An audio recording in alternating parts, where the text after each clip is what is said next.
చందమామ విష్ణు కథ 21వ భాగం బుద్ధావతారం. సోత మహర్షి దశావతారాల్లో 9వది అయిన బుద్ధావతారం గురించి చెప్పడానికి ఉపక్రమించాడు. కలియుగం బాగా పెరిగింది.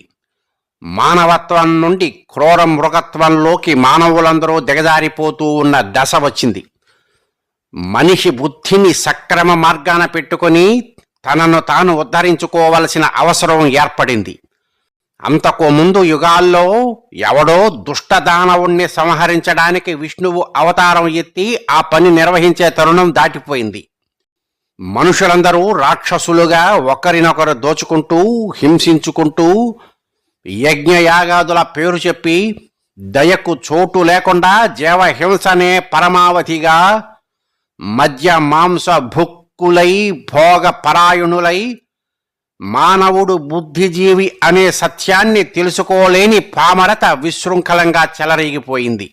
తత్ఫలితంగా మానవుల బాధలు యాతనలు పెరిగాయి.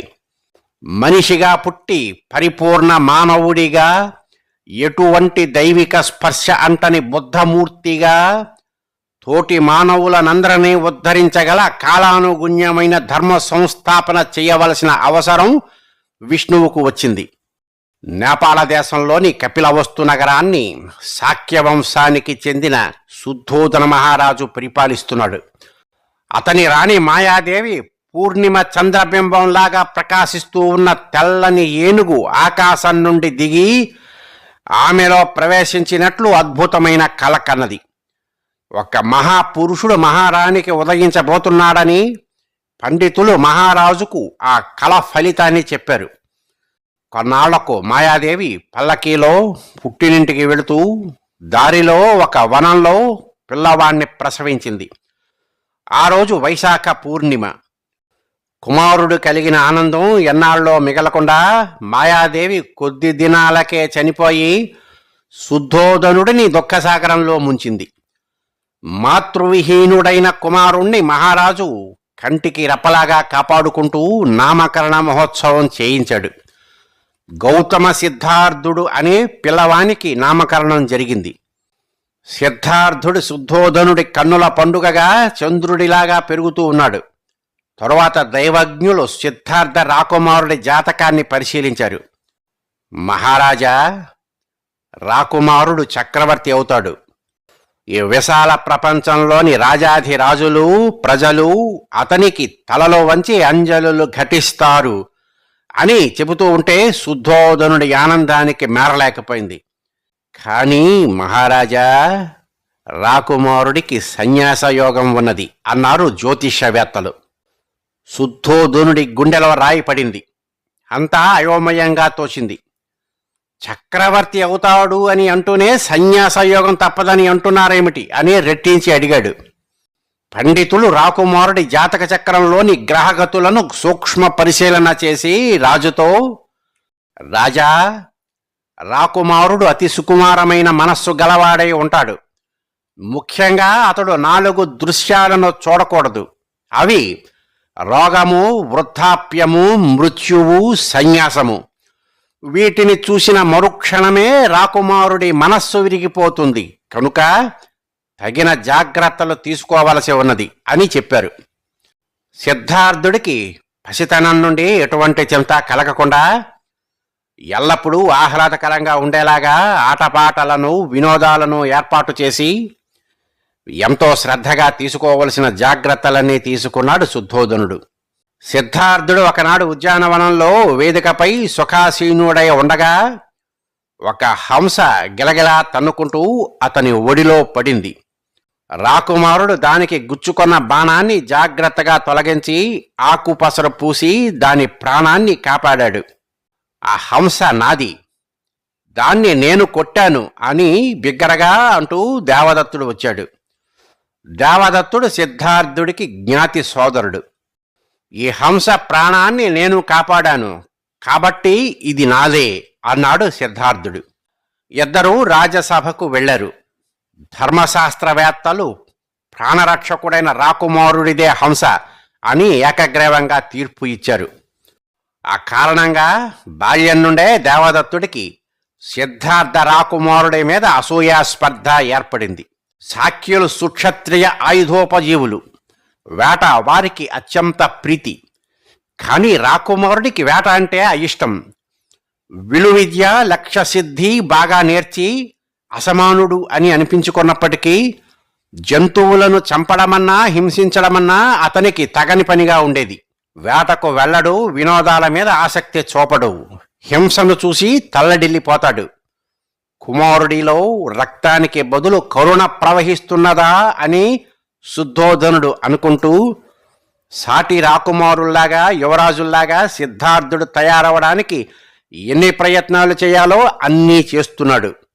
రాకుమారుడు నగరంలోకి బయలుదేరినప్పుడు ఎక్కడా దరిదాపుల్లో రోగ పీడితులు, ముది వగ్గులు, మృతజీవులు, పరివ్రాజక సన్యాస భిక్షువులు కనబడకుండా ముందు జాగ్రత్తలు తీసుకున్న అనంతరమే రథసారథి చెన్నుడు రాకుమారుణ్ణి రథం ఎక్కించుకుని నగరంలోకి తీసుకుని వెళ్ళేవాడు. సిద్ధార్థుడు తరుణ వయస్కుడయ్యాడు. సత్యప్రియత్వము, తార్కిక దృష్టి, హేతుబద్ధమైన జ్ఞానము అతనిలో పెరిగాయి. అప్పుడే భూమికి దిగి వచ్చిన ఏ దేవసుందరుడు అన్నట్లుగా ఉండేవాడు. కానీ వినోద విలాసాల రాజభోగాలపై అతని మనసు పోయేది కాదు. శుద్ధోదన మహారాజు కుమారుడి ధోరణికి మరింత వ్యాకులపడ్డాడు. వివాహితుడు కావలసిన తరుణమూ వచ్చింది. వివాహమైతే మారతాడని రాజ్యంలోని క్షత్రియ వంశాలకు చెందిన అందమైన కన్యలనందరినీ రాజమందిరానికి ఆహ్వానించి రప్పించాడు. రాకుమారుడి చూపు వారిపై పడడానికి ఏర్పాటు చేయబడిన అంతఃపుర మందిరంలో కొందరు తమ నృత్యగానాలను ప్రదర్శించారు. యువరాజు మనసు దోచుకోవడానికి ఒకరిని మించి ఒకరు వయ్యారాలు ఒలికిస్తూ కన్యామణులు రాకుమారుడి దృష్టి ఎవరి మీద నిలుస్తుందో ఆ భాగ్యానికి తహతహలాడుతున్నారు. వచ్చిన కన్యలను కానుకలతో సత్కరించడానికి పళ్ళెరాల నిండా మణిహారాలు, మంచి ముత్యాల కోవలు, స్వర్ణ భూషణాలు నిండుగా అమర్చి ఉన్నాయి. సుందరీమణులు ఒక్కొక్కరే వారచూపులు చూస్తూ వచ్చి సిద్ధార్థుడు అందించే బహుకృతులను అందుకుని వెళుతున్నారు. వచ్చిన వారంతా కానుకలు అందుకుని వెళ్ళిపోతున్నారు. సిద్ధార్థుడు ఆసనం నుండి లేచి వెళుతూ ఉండగా ముగ్ధ మనోహర మూర్తి అయిన ఒక జవ్వని స్తంభం చాటున అతనికి కనిపించింది. స్తంభాన్ని ఆనుకుని తలవంచుకుని నిలుచున్న ఆమెలో సౌందర్యాన్ని మించిన సౌందర్యమేదో సిద్ధార్థుడికి కనిపించింది. ఆమె ప్రశాంత వదనంలో నిండైన సౌజన్యం వెల్లివిరుస్తున్నది. ఆమె పేరు యశోధర. ఆమె ఒక సామంతుని కుమార్తె. ఆమెకు ఇవ్వడానికి ఏ ఒక్క కానుక కూడా మిగలలేదు.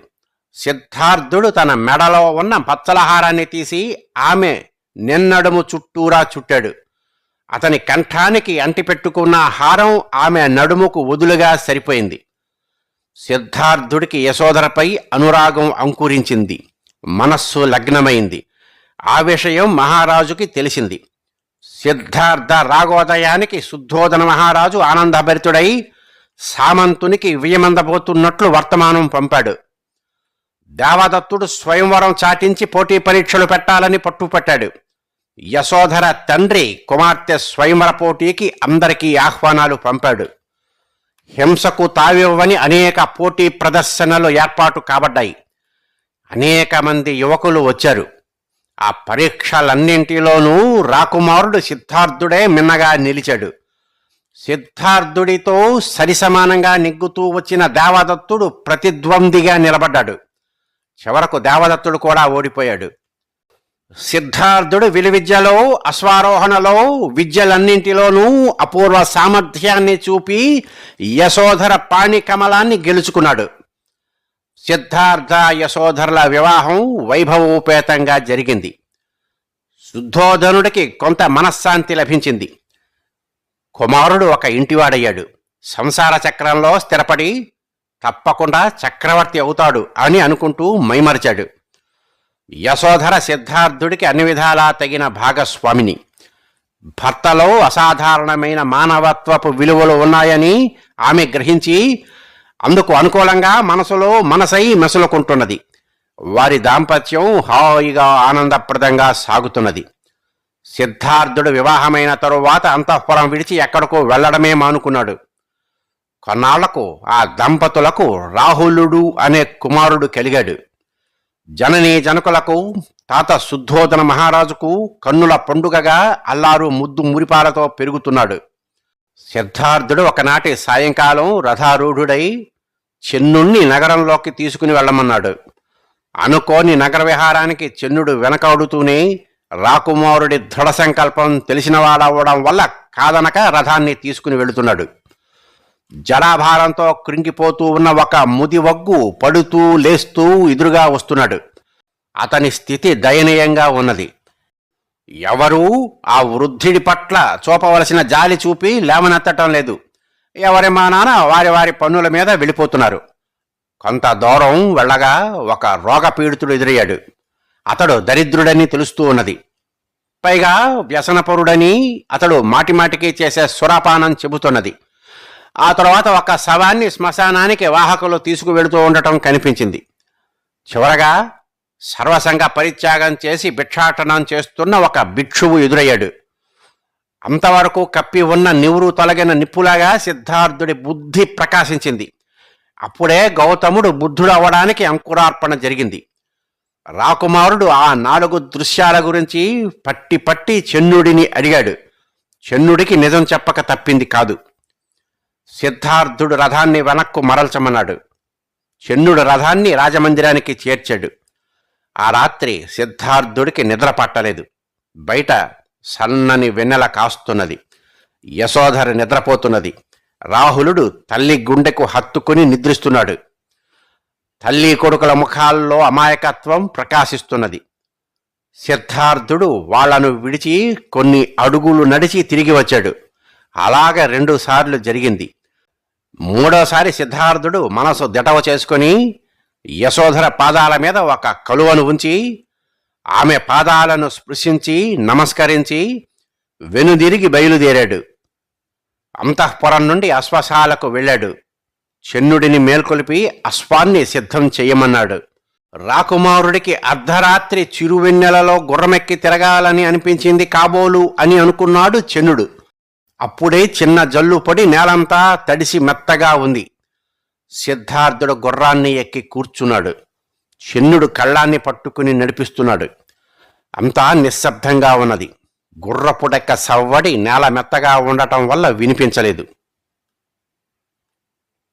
స్వస్తి.